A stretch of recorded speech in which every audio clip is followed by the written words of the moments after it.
성부와 성자와 성령의 이름으로 아멘. 오늘은 마르코복음서 10장을 공부하겠습니다. 10장의 여러 가지 본문에서 이야기들이 나오는데 그 공통 분모를 추리자면 통공이 진리와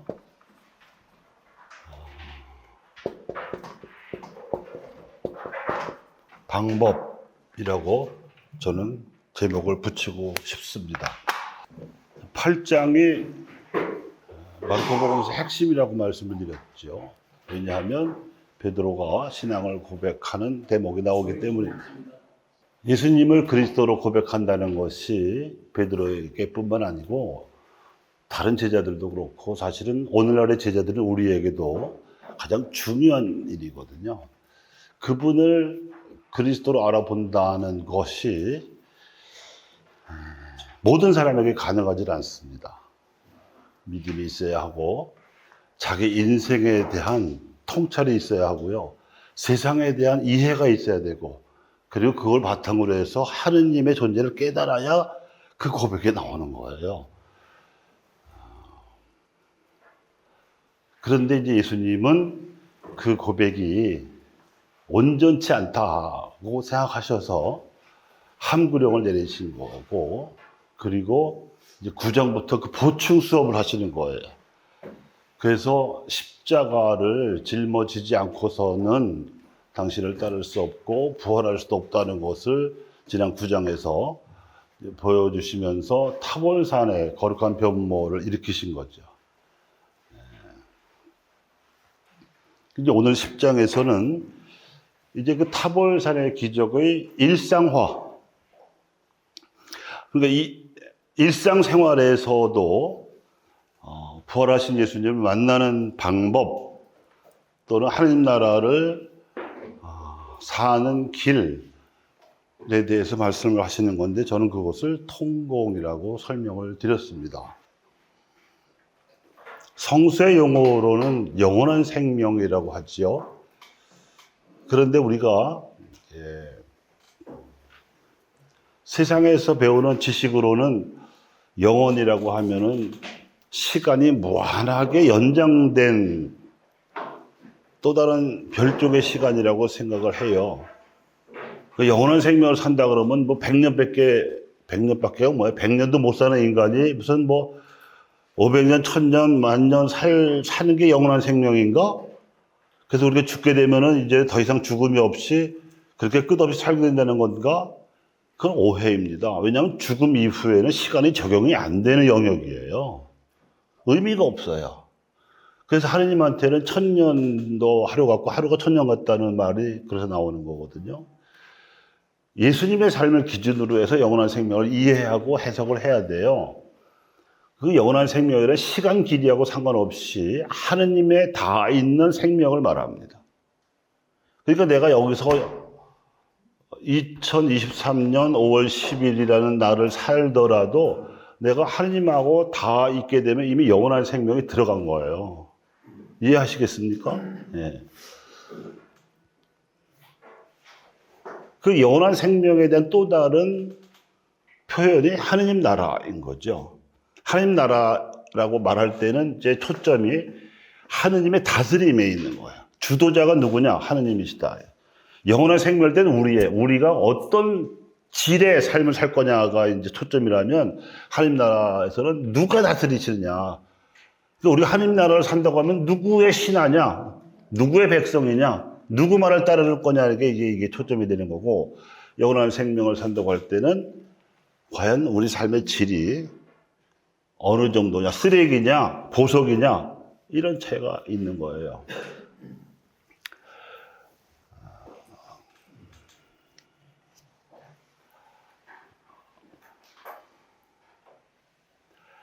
(8장) 이전까지는 예수님께서 케리그마에 주력하셨습니다. 케리그마는 복음 선포를 뜻하는 그리스어 단어입니다. 흔히 선교, 전교, 복음화 등으로 번역을 하지만 예수님의 복음서 활동의 그 역동성과 그 깊이를 전달하기가 너무 뚜렷한 한계가 있어서 그냥 원어 그대로 쓰고 설명을 하는 겁니다. 캐리그마. 그래서 캐리그마에서는 기적이 많이 일어나고 그 기적을 통해서 사람들로 하여금 이게 왜 일어났느냐, 하느님이 왜 이런 기적의 능력을 나에게 주셨는지를 일깨워 주는 그런 활동을 많이 하셨어요. 그래서 치유 기적도 많이 일어났고 구마 기적도 일어났죠. 치유 기적 중에는 뭐 눈을 뜨게 해주는, 사람은 도저히 할 수 없는 일도 일어났었고, 죽은 사람을 살리는 일도 있었고, 안진뱅이를 살리거나 뭐 하여병을 앓던 여인을 살리거나 뭐 등등의, 하여튼 과거로 설명할 수 없는 일들이 많이 있었습니다. 그러나 무엇보다도 예수님께서 가장 기뻐하실 만한 기적은 사람들이 그런 기적들을 통해서 하느님을 믿게 되는 마음을 간직하는 것. 즉 믿음이야말로 예수님께는 기적 중에 기적이었어요. 우리가 일으킬 수 있는 기적이 믿음입니다.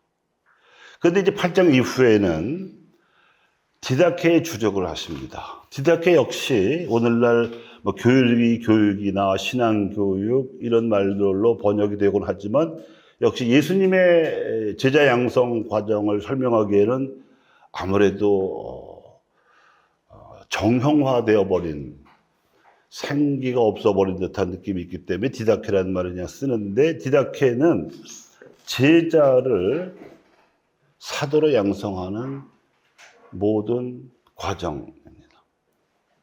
제자는 아무에게서나 뽑지 않았겠죠. 군중에게서 뽑았을 겁니다. 예수님의 가르침을 듣던 군중. 그 중에서 12를 뽑으셨고, 그 12명이 제각각이었습니다. 뭐, 직업으로만 봐도 가난한 어부 출신이 있었는가 하면, 그 당시에 공용어인, 국제 공용어인 그리스어를 자유자재로 구사할 수 있었던 사람도 있었고, 또 갈릴리아 지방에서 혁명당원에 가담하던 사람들이 있었는가 하면은 로마 제국에 빌붙어서 세금 걷어서 돈 벌던 사람 출신도 있었고요. 정치적으로 극좌와 극우가 섞여 있었고, 그리고 학력으로 보면 뭐 우리 이제 국졸과 무슨 대학원 졸업한 사람이 같이 섞여 있는 시기에. 그런데 예수님의 관심사는 당신이 가르치기 쉬운, 서로 이렇게 잘 지낼 만한 사람을 뽑은 게 아니고, 그 당시 이스라엘의 상태를 그대로 반영을 하시고자 했고, 특히 그 12로 뽑으신 이유는 하느님의 이스라엘 백성에게 가지고 계셨던 원래의 계획이 12지파 체제였기 때문이에요. 그래서 이제 이 9장에 이어서 10장에서도 디다케를 아주 요점만 간추려서 체득시키고자 하십니다. 물론 이 10장에 보면 12제자를 상대로 해서만이 아니라 제자와 비슷한 수준에 근접해 있는 열심한 군중에 대해서도 그들이 가정을 가지고 있는 평신도들이었기 때문에 가정생활에 대해서나 어린이에 대해서도 가르침이 나옵니다. 제가 지난 시간에 수학 방정식 기호를 가르쳐 드렸죠. y는 fx 플러스 알파.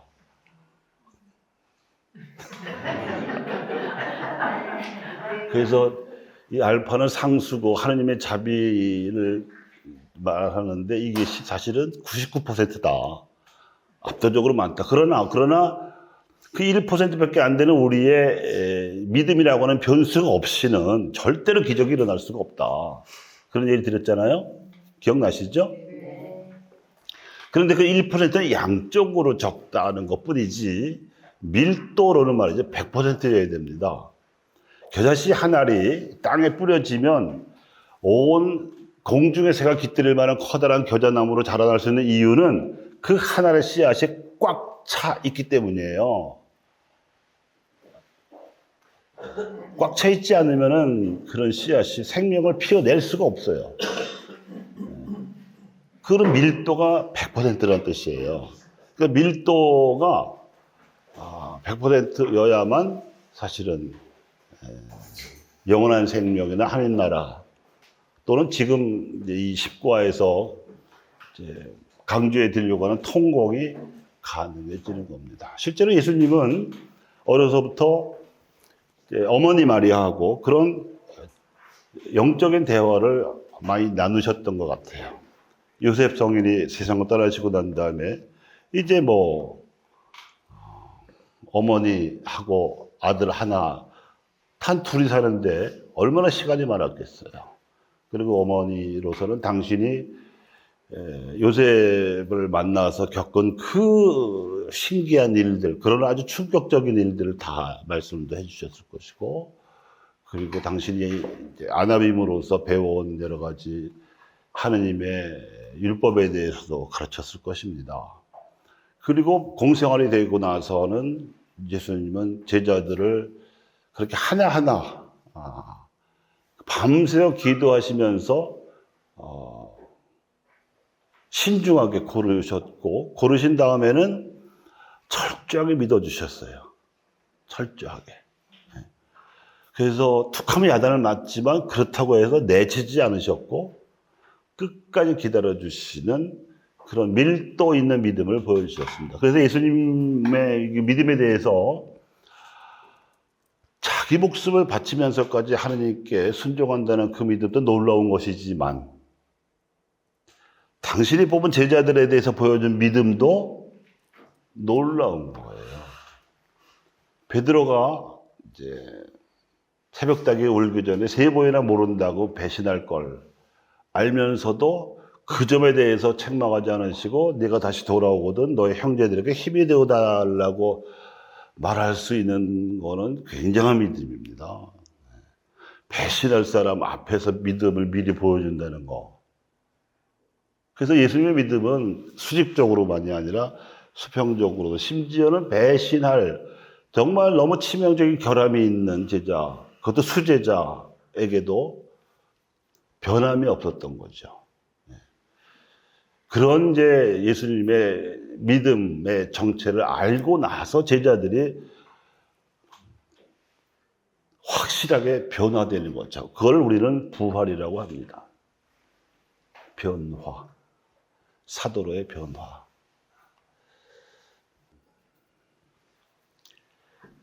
지난 시간에 이제 수학 방정식의 공부를 하신 데 이어서 오늘은 생물 공부를 하겠습니다. 생물. 생물 또는 생명체의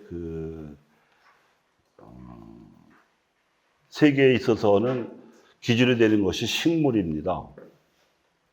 식물이 없이는 동물이 존재할 수가 없어요. 먹이 사슬 때문만이 아니고요.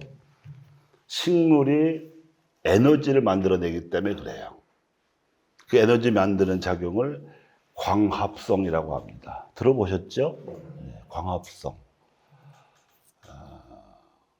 그래서 식물이 뿌리에서는 땅속에 있던 물을 끌어올려요. 굉장한 힘으로 끌어올립니다. 양이 작아서 그렇지 아무리 키가 높은 나무라도요. 제일 높은 가지 이렇게 잘라보면 수분이 있어요. 그 땅속에서부터 끌어올렸다는 거예요. 자기 힘으로. 그리고 그 수분을 이제 잎사귀로 보내가지고 햇볕을 받으면 이제 소위 광합성이 시작되는 거예요. 햇빛과 물. 그리고 이제 공중에 있는 이산화탄소를 빨아들여요. 이게 수식으로 표현하면 굉장히 복잡한 방정식이 되지만 지금은 방정식 공부하는 건 이제 끝났고 원리만 아시면 돼요. 물과 햇볕과 이산화탄소를 합성하면 거기 뭐가 나오냐? 우선 자기가 식물로서 생장하기 위한 양분이 나오고요. 주된 성분이 포도당이죠. 양분이 나오고 그리고 그 다음에 산소가 배출이 돼요. 산소가. 이 산소 때문에 식물이 동물의 근본이라는 거예요. 식물이 산소를 만들어내지 않으면요, 동물은 호흡을 할 수가 없어요. 사람도 마찬가지예요. 물론 식물 그 자체도 동물의 먹이가 되어주기도 하죠.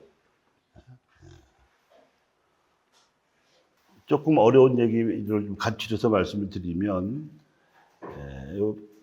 화면에 써 있는 대로 물질과 생명의 근본적인 차이는 재생 여부에 있습니다. 물질은 아무리 세월이 흘러도 달라지지 않습니다. 풍화작용만 있을 뿐이지요. 그런데 생명의 재생산 과정을 두고 식물과 동물은 번식이라고 하고 사람은 출산이라고 말을 하는데, 사람도 육신의 출산과 달리 영혼의 재생에 있어서는 선교라고 해요. 우리가 보통 선교라고 그러면 신자 수를 늘리는 이런 결과적인 것에 많이 이렇게 기대를 하고 연상을 하는 경향이 있습니다. 사실은 믿음이 없었던 사람에게 믿음을 전해서 그 사람의 영혼을 깨어나게 하는 거예요.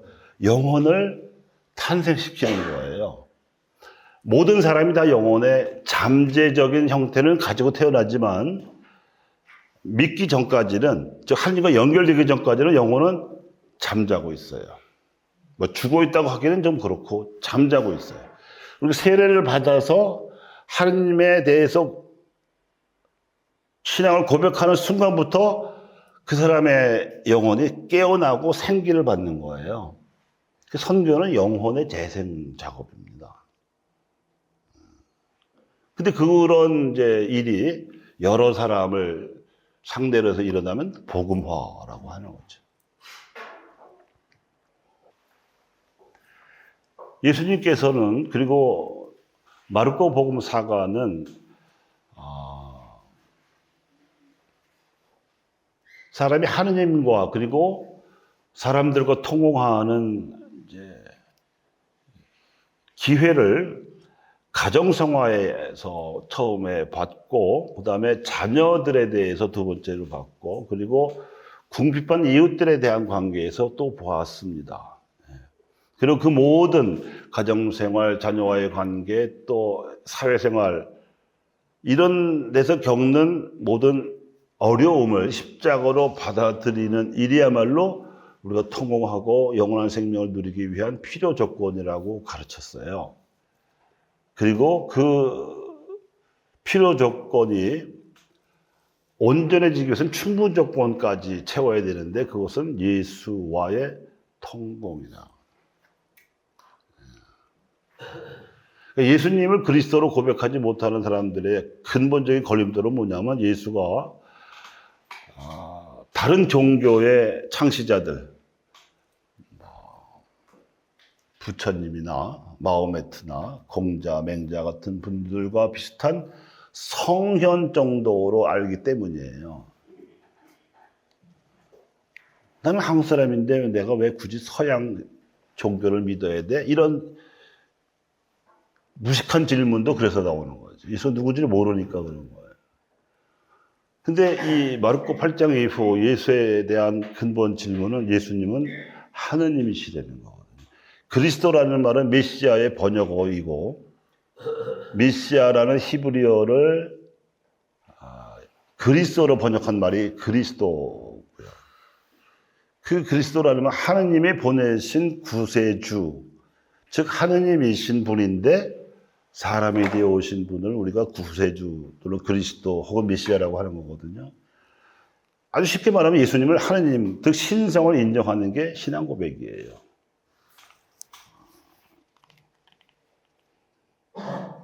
이 점에 대해서는 요즘 우리가 부활 시기에 듣는 복음에서 아주 분명하게 듣고 있습니다. 나는 길이요 진리요 생명이다. 어느 인간도 이런 말을 할 수가 없습니다. 이걸 전권 주장이라고 그래요. 전권을 받았다. 전권을 내가 행사한다. 나를 통하지 않고서는 아무도 아버지께 갈 수 없다. 우리는 그것을 믿기 때문에 오히려 의지하고 그분에게 기도를 하는 거거든요. 그래서 모든 기도의 결문은 우리 주 예수 그리스도를 통하여 비나이다예요. 그래서 예수님과 통곡을 이루는 것이 충분 조건입니다.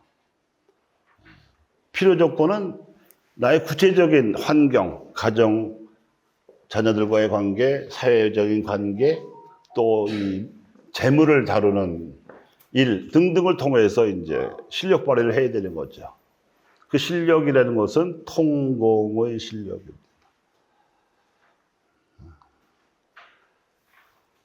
그래서 이렇게 수직적으로나 수평적으로 예수님과 통공을 이루거나 또 내 이웃과 통공을 이루는 상태를 전통교리에서는 성총지위라고 했어요. 그러니까 원죄 상태에 있던 사람이 세례를 받으면 성총지위에 들어가는 거고, 성총지위에서 죽으면 천당이야. 근데 이제 죄를 지으면 또 이 성총지위에서 이탈하는 것이 되는데, 이 성총을 이제 현대적인 말로는 그냥 은총이라고 그래요. 똑같은 말이에요. 은총지위란 수직 수평적으로 통공이 원활한 상태입니다.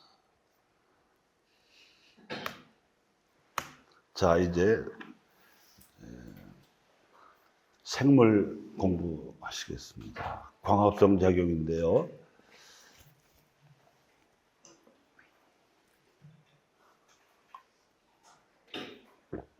식물의 잎사귀만을 확대해서 그린 겁니다. 줄기를 통해서는 뿌리가 끌어올린 물이 올라오고요. 그리고 잎사귀가 공기 중에서 흡수한 이산화탄소와 섞고, 그리고 무엇보다도 빛을 받아요. 빛은 에너지입니다. 우리 지구상 모든 생명체를 살아있게 하는 에너지가 빛입니다. 그래서 이 세 가지, 물과 이산화탄소와 태양빛, 이 세 가지를 가지고 합하는 것이 광합성이에요. 그렇게 되면 자신이 생장할 수 있는 양분으로서의 포도당, 자기 에너지를 만들고, 그리고 공중에는 산소를 배출해요, 산소. Y는 fx 플러스 알파보다 더 쉽죠. 자, 혼인에 대한 가르침이 나옵니다.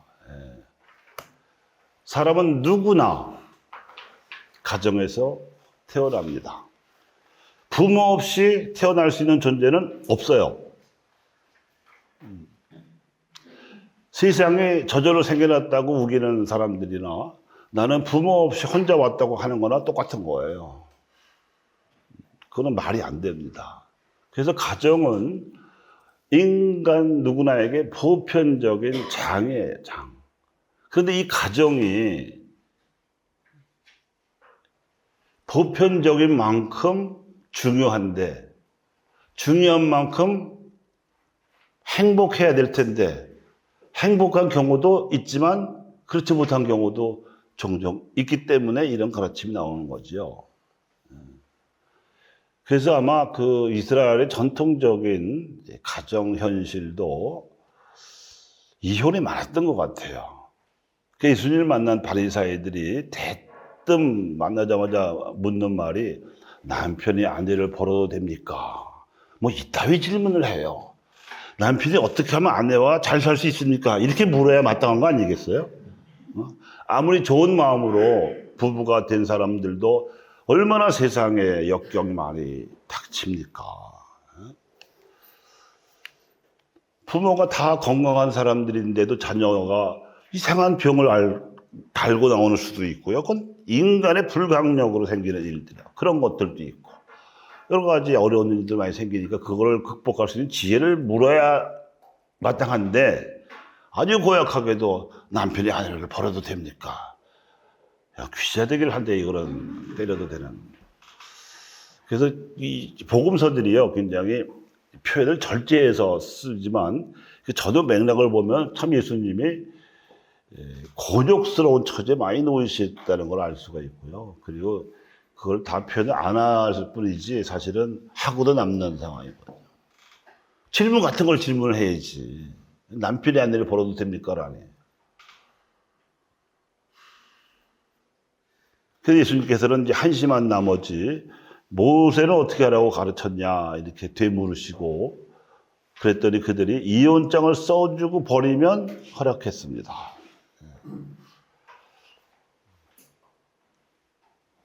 그래서 예수님께서는 모세의 입법 취지를 상기시킵니다. 그것은 너희가 완고해져서 그런 것이고 원래는 창조 때부터 하나님께서는 사람을 남자와 여자로 만드셨고 그리고 때가 되면 남자와 여자가 부모를 떠나서 둘이 한 몸이 되도록 섭리하셨다. 그러니까 하느님이 짝지어 주신 다음에는 사람이 갈라놓을 수 없다. 이렇게 아주 못을 박으세요.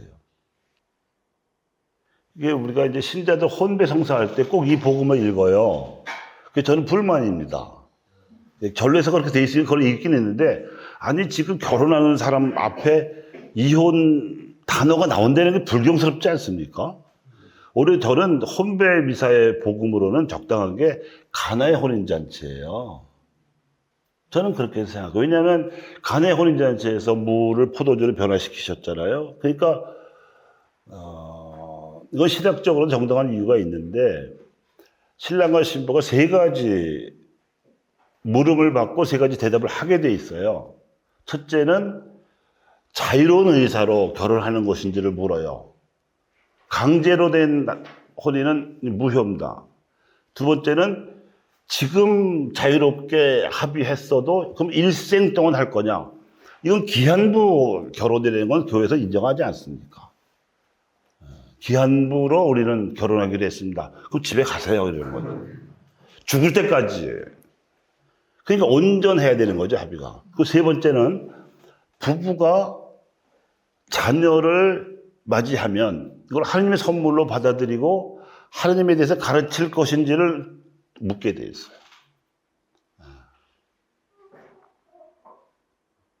이게 사실은 부부에게 맡겨진 하나님의 중요한 사명이죠. 그렇게 해서 인류가 그 오랜 세월 동안 존속해 온 거거든요. 근데 하느님의 선물로 받아들이지 않으면 뭐 물건처럼 취급할 수도 있을 거고요. 또 이거를 하느님의 선물로 받아들여야만 하느님에 대해서 가르칠 텐데 안 가르치면 무신론자가 될 수 있는 거예요. 사실 그런 가정이 되게 많죠. 비신자들 가정에서는 종교는 자기 자유인데 왜 부모가 강요할 수 있냐. 이건 제가 겪은 일인데요. 제가 보좌 때 이제 교리반을 이제 담당하고 있었고 그 교리반의 총각이 영세를 앞두고 혼배 성사를 받겠다고 그렇게 청했어요. 근데 날짜가 미리 잡히는 바람에 외상으로 조금 당겨서 하게 됐어요. 여자는 먼저 신자였고, 제가 이제 88년에 신부가 됐는데, 그 무렵에는 명동 성당이 말이죠. 젊은이들의 아주 천국이었어요. 네. 굉장히 많이 몰려왔어요. 뭐 한 달에 한 300명씩 예비자 등록을 하고, 6개월 지나면 200명씩 영세 받았다니까요. 근데 80%는 다 미스들이야. 그건 저희 직장에 다니는 여성들. 근데 간혹 이제 10% 이상 남자들이 섞여 있는 거예요. 그러니까 대개는 이제 결혼할 여자가 천주교 신자인데 장모 될 분이 영세 안 하면 내 딸 못 데려가네. 이러는 바람에 이제 억지로 끌려온 사람들이야. 이 남자도 그랬어요. 이 남자도. 그래서 이제 혼인 진술서라는 게 있습니다. 한 뭐 20개 이상의 항목이 있어요. 그걸 다 대답을 해야 돼. 근데 가장 중요한 건 아까 세 가지. 자유로운 의사로 하는 건지, 죽을 때까지 유효한 건지, 자녀를 하느님의 선물로 받아들이고 하느님에 대해서 가르칠 건지 이거야. 근데 이게 세 번째 항목에 대해서 여자는 썼어요. 남자가 안 썼어요. 그 동글뱅이 하나 치면 되는데 꼬박 싹 빼놨어. 그건 실수한 줄 알고 제가 서명을 하려다가 이걸 빼놓으셨네요. 이거를 하시죠 했더니 아주 난감한 표정을 지어요, 남자가.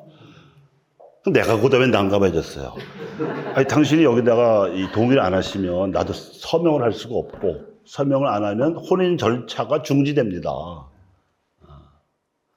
왜 안 하십니까 했더니, 아니, 자기는 예비자 교리를 배우면서 신앙이라는 걸 배우니까 참 좋다 이거예요. 좋대요. 그리고 자기가 이제 영세받게 된다는 걸 알고 직장 동료들도 막 축하해주고 뭐 그러더래요. 근데 알고 보니까 그 축하해준 사람들이 다 신자였던 거예요. 신자인 줄을 몰랐는데 냉담하기 때문에 숨어 있었던 거죠.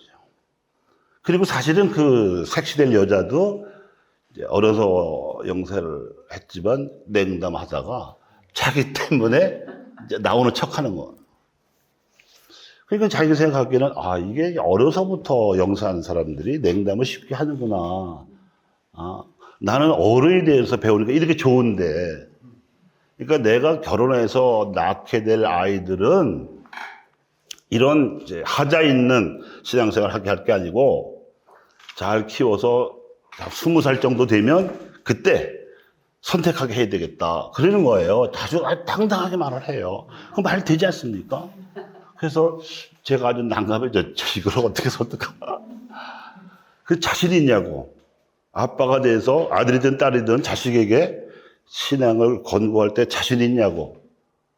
받아들이게 할 자신 있냐고. 이때. 그때 저한테 반짝 성령이 내리셨는데, 그렇게 자신이 있으시면은 말을 가르치지 마시라고. 20살까지. 걔가 한국어를 배우기 원할지, 영어를 배우기 원할지 어떻게 알고 가르치냐. 강요하면 안 되지 않냐. 젓가락질도 가르치지 말라고 그랬어. 걔가 포크를 더 좋아할지, 젓가락을 좋아할지 어떻게 알아. 그때 놀리는 줄 알고 막 얼굴 빨개지고 그러는 거예요. 그래서 그때 더 밀어붙였죠. 교리반에서 어떻게 배우셨는지 몰라도 부모가 자식을 낳는 것도 교리반에서 예비자를 신자로 가르치는 것도 다 인간이 되라는 거다. 이게 같은 거다, 이게. 어려서 부모에게 받아야 될 사랑이 있고 거기서 받아야 될 인간 교육이 있는 거지. 그거를 생략하고 성이 된 다음에 하면 이미 늦다. 어려서 영세한 사람들이 커서 냉담하는 건 부모가 모범을 안 보여서 그런 거지, 어려서 영세하는 게 잘못한 건 아니다. 그렇게 설명을 정확하게 했더니 비로소 알아듣고 똥골뱅이 칩디다. 그래서 이제 무사히 혼인 진술을 면담을 마치고 혼배도 했고 영세도 했어요. 그런 적이 있었습니다. 근데 사실은 그게 벌써 뭐 30여 년 전의 일인데, 오늘날도 어떻게 냉담하는 사람이 얼마나 많은지, 냉담 안 하는 게 오히려 이상해. 여러분들은 언제 냉담하실 거예요? 이렇게 물어봐야 될 정도로 냉담자가 대세가 됐어. 이건 너무 비정상입니다, 여러분. 강요받아서 영세한 게 아니시잖아요. 자기가 원해서 된 거 아니에요? 자발적인 행위였잖아. 근데 어쩌다 한두 명이래야지. 뭐 100에 한두 명이래 몰라. 100에 80명이 냉담을 한다? 이건 조직에 문제가 있는 거예요. 본인들도 책임이 있지만. 그렇잖아요? 그러니까 신앙의 모범이 가정에서는 부모지만 사회, 이 본당에서는 먼저 영세한 사람들일 텐데, 먼저 영세한 사람들의 모범이 지금 위기에 처해 있는 거예요. 그것도 보통 위기가 아니고, 아니, 지금 이제 코로나 사태 이전까지 80%가 공식 통계예요. 창피하지만. 근데 코로나 사태 3년 겪으면서 이게 또 반토막 났다는 거 아니야. 11%예요. 그럼 뭐야? 열에 9은 안 나온다는 얘기잖아. 안 나오는 게 대세가 돼버렸어. 망한 거예요. 기업이 이 정도면 망한 거예요. 국가가 이 정도도 이건 망한 거야. 국민의 90%가 그 나라를 싫어해. 이민 가려고 그래. 그럼 망한 거지 뭐. 냉담자가 막 신앙 싫다는 거 아니야. 물론 다 사정들이 있겠죠. 어쨌든 안 나오는 건 거부하는 거죠. 그래서 더욱이 지금 이 혼인에 대한, 또 가정에 대한 예수님의 가르침이 귀합니다. 그래서 내용을 제대로 알려드리면 모든 가정은 성사입니다. 성사. 무슨 성사냐? 하느님과 이루는 천상 가정을 보이게 해주는 성사예요.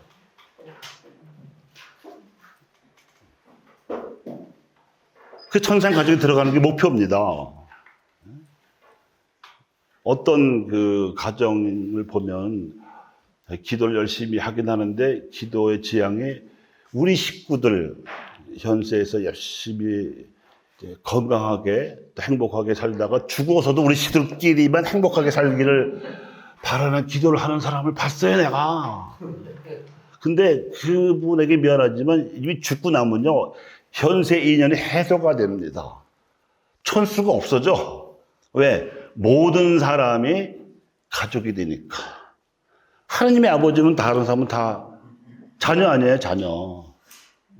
남남이 된다는 뜻이 아니라 한 가족이 된다고, 천상 가정에. 이제 그렇게 좀 크게 생각하고 기도를 하셔야 되는데, 아이고, 우리 식구끼리만 잘 먹고 살으라고. 너무 이기적인 거죠. 그래서 이 천상 가정인 목표로 들어가기 위해서 우리가 노력해야 될 기준은 나자렛 성가정입니다. 우리가 대림 시기 때 또 성탄 시기 때 이 나자렛 성가정 얘기 많이 듣는데 그 마리아와 요셉과 또 예수님의 가정이 결코 부유하거나 평탄하거나 잘 나가는 가정이 아니었어요. 오히려 사생아 시비, 미혼모 시비에 처음부터 휘말려야 했고 따돌림을 받으며 살아야 했고요.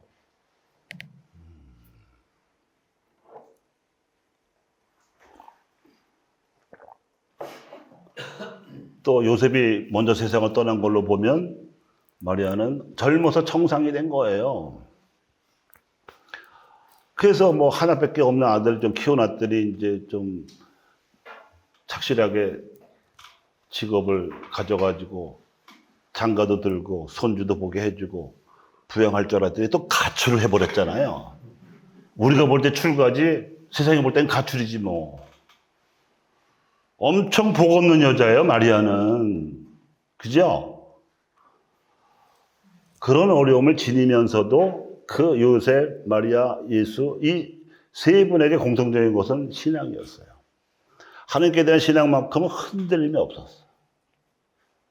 그게 모든 신자 가정들의 기준입니다. 기준.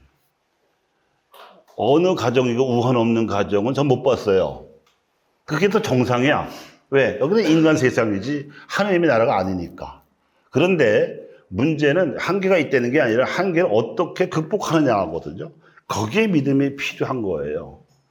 그 믿음은 누가 갖다 주는 게 아니고 함께 가정을 이룬 식구들끼리 우선 배우자고 그 다음에는 부모 자녀들이 한 마음으로 서로 사랑하면 그 극복하는 거 어렵지도 않아요. 오히려 그렇게 어려움을 극복하는 과정에서 또 정도 생겨나. 그렇지 않고 너무 조건이 좋으면 오히려 그것 때문에 더 싸움 날 수도 있어요. 있는 집안에서 다툼이 일어나는 경우는 다 돈이에요. 돈. 여러분 가정에서는 돈 때문에 서로 뭐 식구끼리 법정으로 갈 일은 별로 없으시죠? 행복한 줄 아셔야 돼요. 행복한 줄 아셔야 돼요, 정말. 가난이 행복이라니까. 불편할지 몰라도. 돈이 사람들을 얼마나 괴물로 만드는지 몰라요. 적어도 가정 안에서는 돈이 불화의 원인이 되면 안 돼요. 그래서 가정은 사랑과 기도로 하나님과 통공하는 것도 배우고, 부모가 그렇게 하는 걸 보고 자녀들이 배우는 거예요. 그리고 노동도 배우고 학교 가서는 또 지식도 배워가지고 그 지식을 지혜로 승화시키는 거는 또 부모가 해야 될 역할이에요.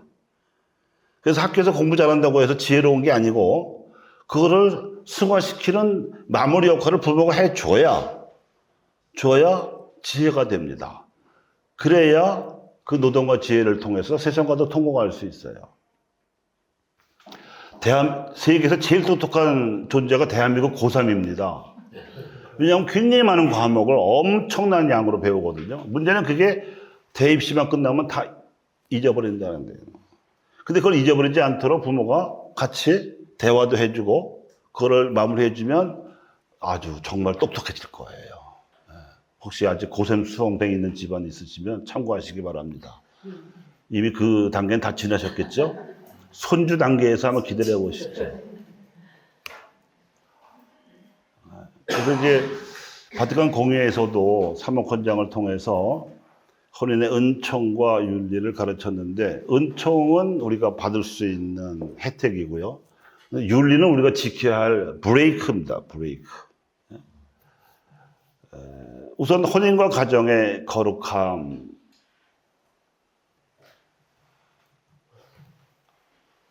혼인으로 이룩하는 가정은 가정 공동체라고 말하는데, 그것은 은총으로 보면 작은 천국이에요. 가정은 천국이 될 수 있어요. 가정만 그럴 수 있어요. 근데 그러려면 지켜야 될 브레이크가 뭐냐면 일부일처제, 그리고 불가해소성. 이 불가해소성이 이혼 금지로 우리가 알아듣기 쉬운데, 말은 맞죠. 그렇지만 그거는 이혼을 금지하는 게 목적이 아니고, 그 남편과 아내로 이루어진 그 혼인과 가정이 보호를 받아야 하기 때문에 그런 거예요. 그건 당연한, 논리적으로 당연한 규결이죠.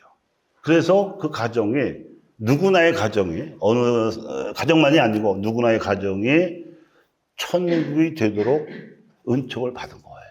그것이 첫 번째고, 그 다음에 부부의 사랑은 자녀들을 낳게 되어 있는데, 그 자녀들과 가정교회를 이루어야 한다는 것이 은총이며 또한 윤리예요. 교회도 가정들의 연합입니다. 가정 시원찮으면요, 본당에서 아무리 미사 때나 주일학교에서 가르쳐도 소용이 없어요. 특히 기도가 그런데, 가정에서 기도를 배워서 주일학교에서 발휘를 하는 거지, 가정에서는 못 배우는 기도를 주일학교에서 가르치면 절름발이가 돼. 그때만 하거든. 일주일에 한 번. 되겠습니까? 못 배우죠. 여러분의 경우는 어떠세요? 굉장히 여러분이 지금 표정들이 심하게 지셨어요, 지금. 앞에서 보니까. 심하게 지실 수 있어요. 제가 느끼기에도 요새 애들이 가정에서 기도를 못 배워. 기도해라, 기도해라. 그게 된다고 되는 게 아니고, 모범을 보여야 되죠. 또 어떤 고3 엄마, 이제 제가 직접 본 건데, 기도는 내가 할 테니까 너는 가서 공부나 해. 아우. 난 내가 얼굴이 화끈거려가지고, 그렇게 가르친 사람들도 결국 시비였을 거 아니야. 그죠? 그래서 애가 고3이 되면 100일 기도하고, 담요 먹고, 그 추운 성당에 와갖고 열심히 기도하고, 벼락 기도하고 아유, 참. 또 그런 걸 이용한 상술도 있습니다. 절간도 있고, 예배당도 있고, 성당도 있고. 신자들의 기도를 올바로 가르쳐서 일깨우지 못하고 영합을 해.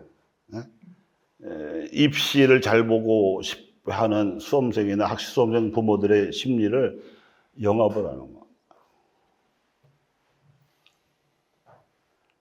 가정은 교회입니다. 그래서 여러분 가정에 들어가시면 제일 먼저 눈에 잘 띄는 곳에 십자가가 걸려 있어야 되는 거예요. 그래야 기도할 마음이 나지. 테레비를 모셔놓을 게 아니고.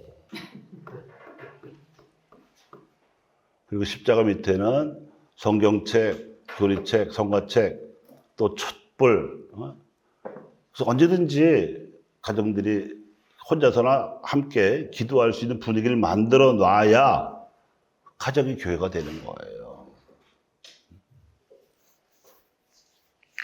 그래서 가정 방문 가보면 대충 영적 수준이 드러납니다. 말은 안 하지만. 무슨 세상에서 아주 값나가고 예쁜 액세서리들만 모아놨다고 신부가 감탄하지 않거든요. 그런 건 시장 가면 얼마나 많은데 뭘. 식구들이, 이 집 식구들이 얼마나 기도하고 사나. 우리는 그러고 보러 가는 건데. 또 혼인의 열매는 세상을 더 낮게 앞당겨 건설하는 것도 있어요.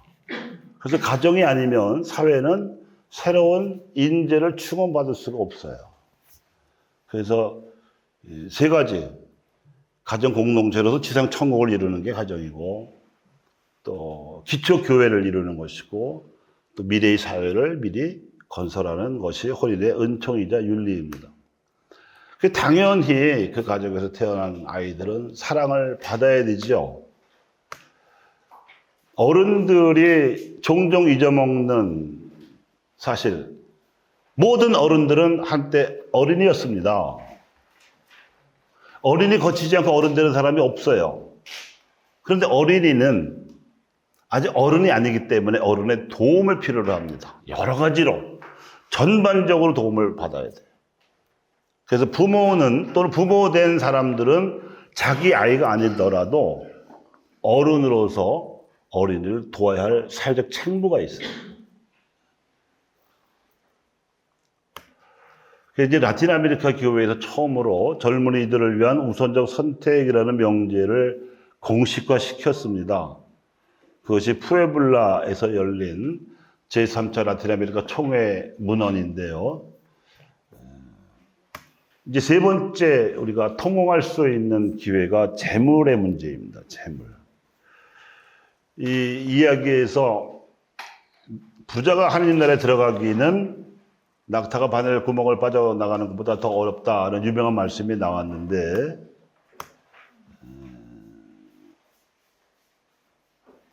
가정이 지상 천국이요, 또 기초 교회로서의 보편적인 설명을 갖고 있는 것처럼 재물에 대한 계시 진리도 보편적입니다. 모든 재물의 주인은 하느님이십니다. 땅도 하늘의 것이었고, 하늘도 하느님의 것이었고, 그리고 사람도 하느님이 내셨기 때문에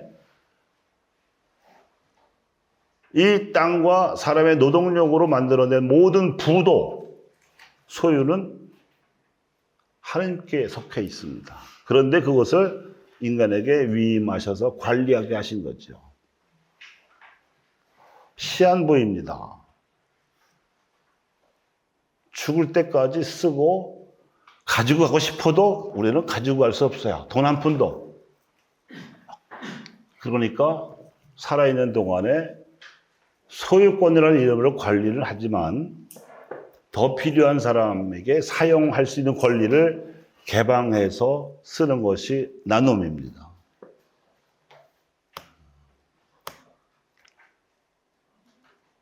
근데 동서고금을 막론하고 마귀의 계략은 이 재물에 대한 사람들의 욕심과 또 걱정을 과도하게 부추겨요.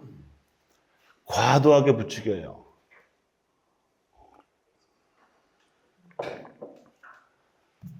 그래서 예수님을 찾아온 이 부자 청년은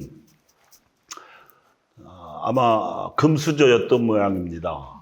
물려받은 재산이 많았든지, 어린 나이에 지 노력으로 그렇게 많이 모았을 리는 없고, 물려받은 게 많았던 것 같은데, 그래서 엄격한 교육을 받고 자라서 십계명을 어려서부터 잘 지켜왔다고 아주 당당하게 대답을 했고, 그 대답을 들으시 예수님이 대견스러워 하셨습니다만, 예수님께서는 너에게 한 가지 부족한 것이 있다.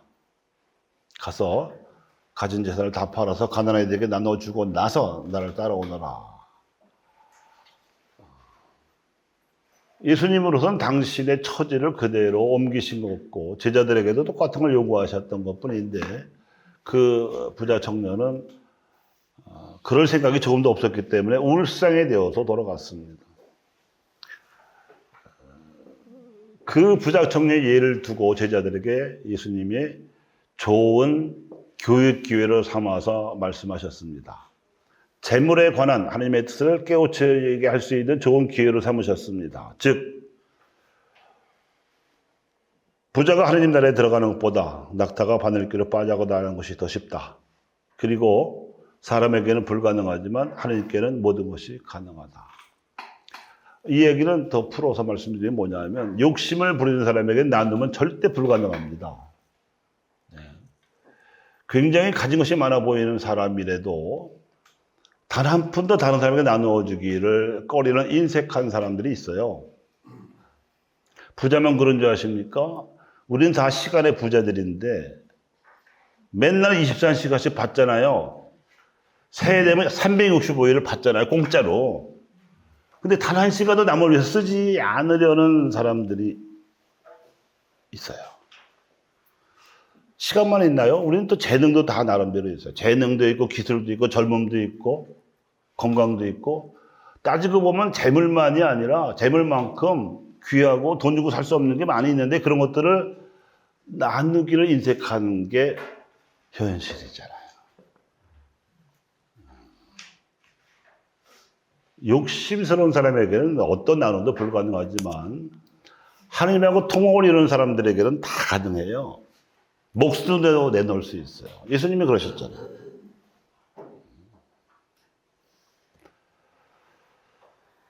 그래서 역시 사회교리에서도 이 교황님들께서 제사에 대해서 가르치셨는데 이거를 이제 지상제화의 보편적 목적 이렇게 설명을 해요. 이제 보편적이라는 게 그 소리죠.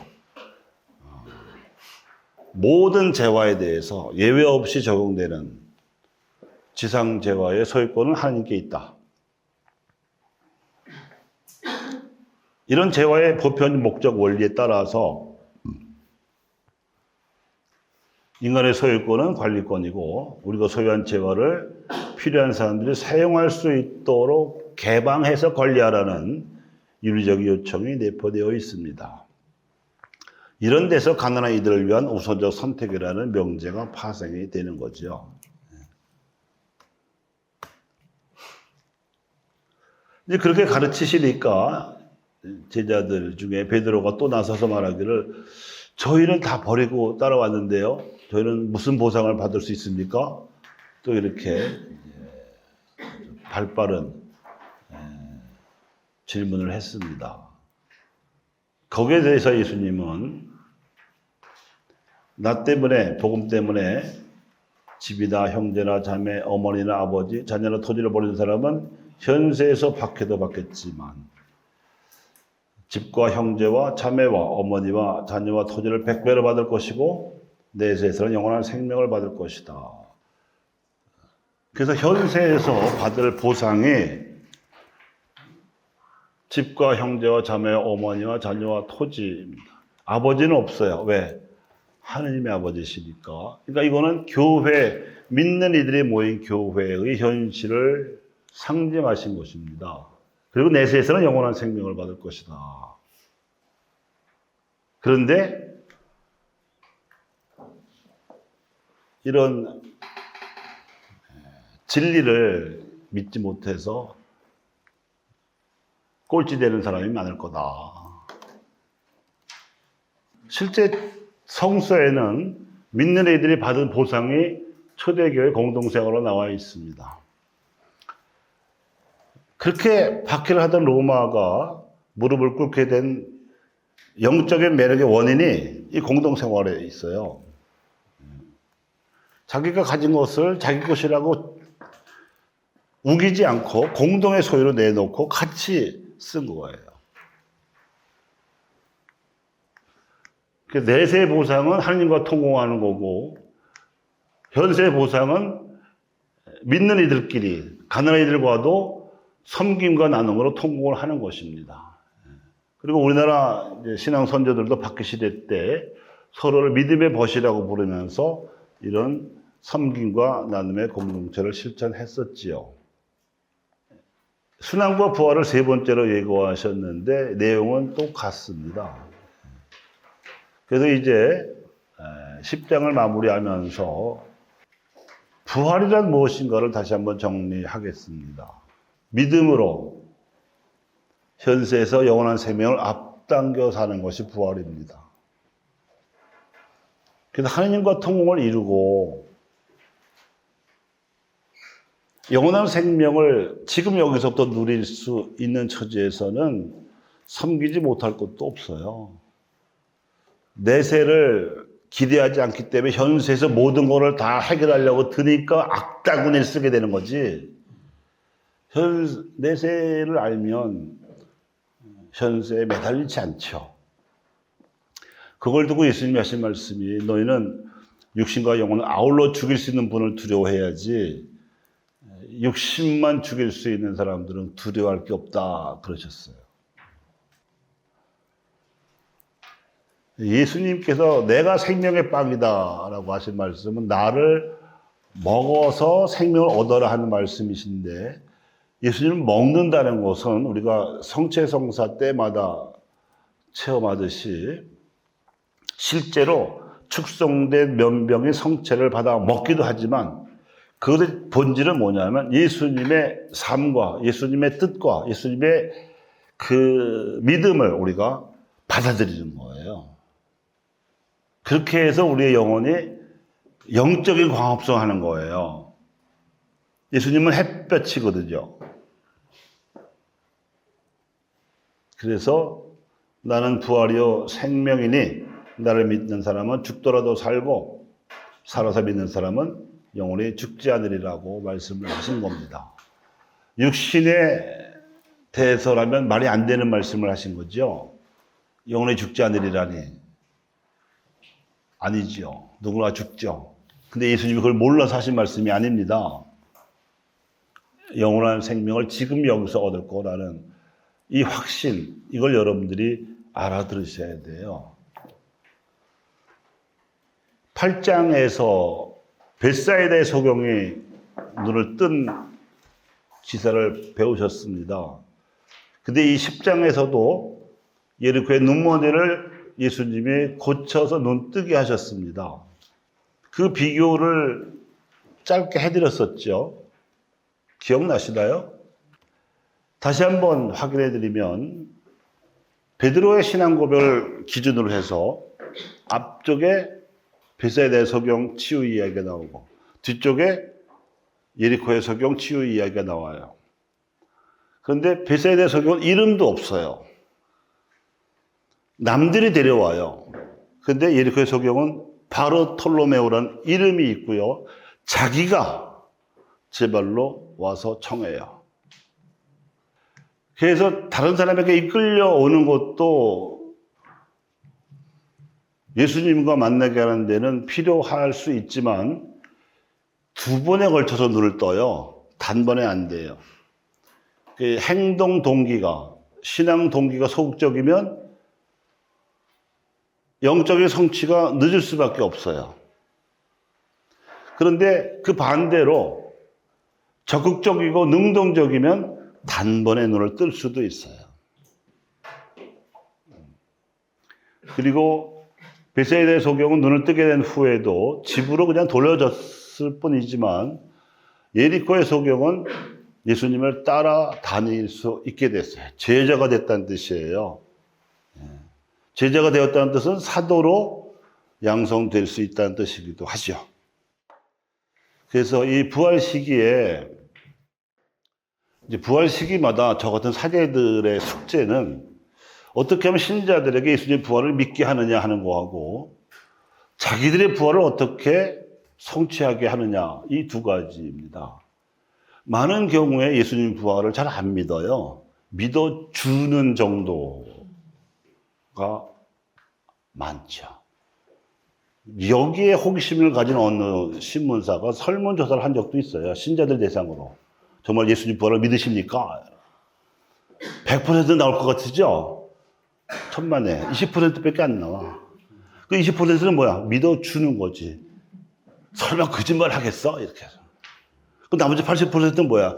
안 믿으면서 나오는 거죠. 그런 사람들이 항상 냉담하는 거죠. 못 믿겠는데 어떻게 죽은 사람이 살아나?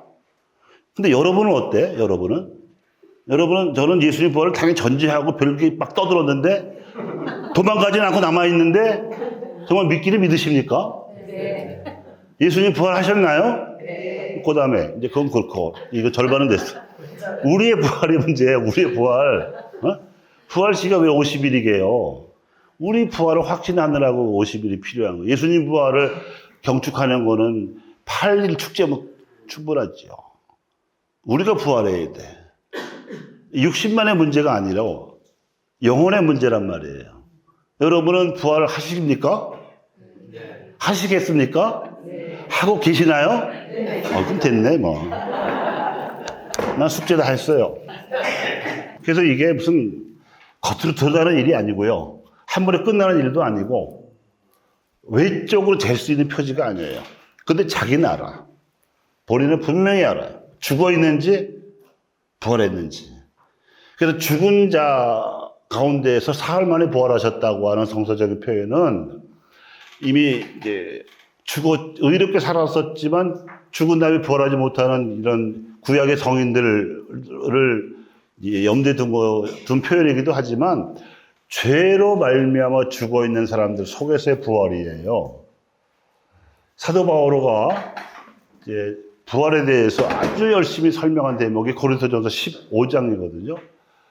죽은 자들의 부활을 믿지 않는다면 우리가 가르친 건 다 헛것이라고 그렇게 단언을 하는데, 예수님에 대해서만이 아니라 사실 그 고린토라는 도시가 아주 부유했을는지는 몰라도 죄가 엄청 많았던 도시거든요. 그 고린토에서의 그 신전은요, 사제가 여자야. 여사제한테 가서 제물을 바친다는 핑계로 음행을 하고 이게 다산의 축복을 받았다고 여기는 아주 엉터리, 사도 바로 볼 때는 아주 그냥 싸가지 없는, 아주 문제 많은 이런 죄악에 빠져 있는 사람들에게 신앙을 정해가지고 이제 세례도 주고 공동체로 불러들였단 말이에요. 여러분들은 이제 죽은 삶에서 부활하신 겁니다. 그 얘기를 하는 거거든요. 죄 속에 있는 건 죽어 있는 겁니다, 여러분. 왜냐하면 죄에 있으면 하나님하고 통공이 끊어지잖아. 죄는 아무리 작아도 그것이 무서운 게 하나님과의 관계를 단절시킨다는 데 있는 거예요. 바늘 도둑이 소도둑 된다는 속담도 있지만 죄의 크고 작으면 나중에 벌의 문제고 하나님과의 관계는 끊어지는 거예요. 그게 무서운 거예요. 그 세상 사람들 중에는 그런 거 모르고 돈 좀 있다고 죄는 사람들 많지만 죄 속에 있으면 그거 다 죽은 거예요. 근데 믿음으로 하나님하고 관계를 이어지고 있는 통공의 사람들은 살아있는 거예요. 그게 부활이에요. 시작이죠. 근데 거기서 나가야지. 가정에서, 자녀들에 대해서, 가난한 이들에 대해서, 또 섬김에 대해서, 나눔에 대해서. 그게 부활의 행동을 하는 것이 사도입니다. 그 활동이 사도직입니다. 부활하시죠? 네. 자, 이제 10장의 메시지는 영원한 생명을 실현시키는 하나님 나라를 앞당겨 사셨던 예수님께서 제자들에게도 영원한 생명을 앞당겨 살 수 있는 길을 순환과 부활력으로 가르쳐 주셨고, 이는 벳사이다의 소경이나 예리고의 소경처럼 이 진리의 눈을 떠야 한다는 가르침이었습니다. 그러니 우리도 하나님과의 합일로 원죄를 극복하고 하나님과 또 사람들과 통공을 이루어서 은총 지위로 나아가야 하지요. 비록 그 합일과 통공회로 나아가는 길이 십자가의 길일지라도 이를 짊어지고 나아가는 길이 거룩하게 변화된 부활의 삶입니다. 이걸 알려주시고 기운을 북돋워 주시는 분이 예수 그리스도이시죠. 성취성사는 그래서 그분이 남겨주신 유산입니다. 영적인 광합성 작용. 거기서 우리가 기운을 받아야 돼요. 그리고 가정생활이나 경제생활, 또 모든 사회생활에서의 기회는 이것을 실현하기 위한 기회입니다.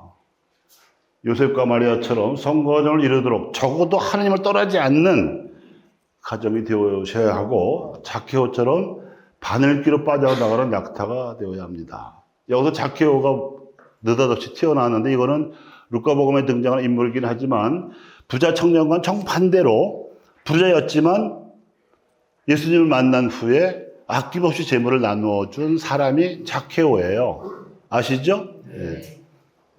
그래서 마지막으로 다시 한번 오늘의 그 생물 공부 상기시켜 드리면서 마치고자 합니다. 영적인 광합성 작용은 성체성사이고요. 식물이 뿌리에서 끌어올리는 물은 신앙인에게는 자기의 체험입니다. 죄의 체험일 수도 있지만 사랑의 체험일 수도 있습니다. 희생의 체험일 수도 있고 실패의 체험일 수도 있습니다. 어쨌든 그 체험을 끌어올려야 돼.